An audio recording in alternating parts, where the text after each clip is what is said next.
Hey, welcome to Route 66. It's Greg Burdine. Glad you're joining me today as you're reading 3 chapters in the book of Job. We're getting near to the end of the conversation with Job and his 3 friends. And Job is going to say some pretty neat things here. This is Job's interaction with the 3 friends, Job 26 through 28. So let me give you a little bit of summary of what you're going to be reading just to kind of catch you up on it. Job has a good understanding of God. And in chapter 26, he honors the power of God.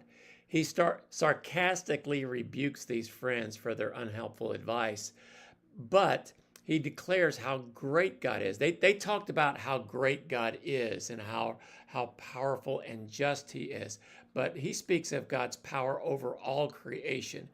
And even what we know about God is just the fringe, the speck of his ways. God is so much greater and more powerful than we can ever experience. And then in verse 20, chapter 27, he gives this final defense of his integrity. He insists that he can't deny his integrity. A lot of times in a court case, people say to plead out. And I've been with people that said, I can't lie. I can't say I did it when I didn't. And that's where Job is. Though the wicked may prosper temporarily, Job is going to maintain his integrity all the way through. He trusts that God will ultimately prevail and God will ultimately vindicate him.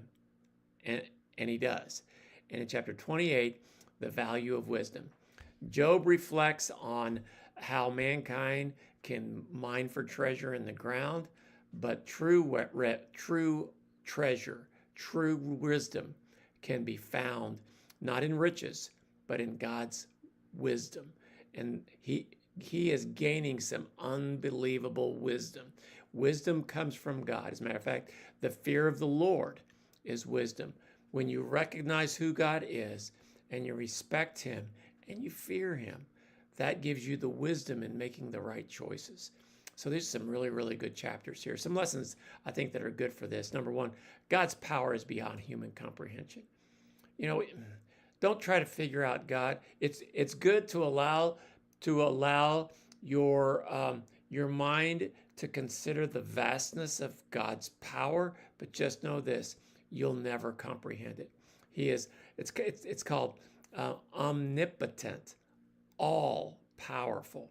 And this should lead us to awe and humility before God and trust him. A second lesson is integrity is worth holding on to. Even when it's not popular, even when maybe common sense says don't hold on to your integrity. Integrity, character, who you are on the inside. Make sure that you are doing the right thing no matter what. And sometimes giving in a little bit will ease the suffering. No, faithfulness. Be good and faithful. That's what really matters. More than comfort, more than public opinion, be faithful. Your character is important. And the third lesson is true wisdom begins with God. Wisdom isn't experience, although experience is wonderful. It's not in knowledge, although knowledge is great. God gives us this spiritual wisdom in his word and also by his Holy Spirit to understand the things of life. So when you don't know what to do or can't make any sense out of things, go to God. I love what James says. If any of us lack wisdom, ask God. Talk to God. He is the source of wisdom. So enjoy your 3 chapters today. God bless you.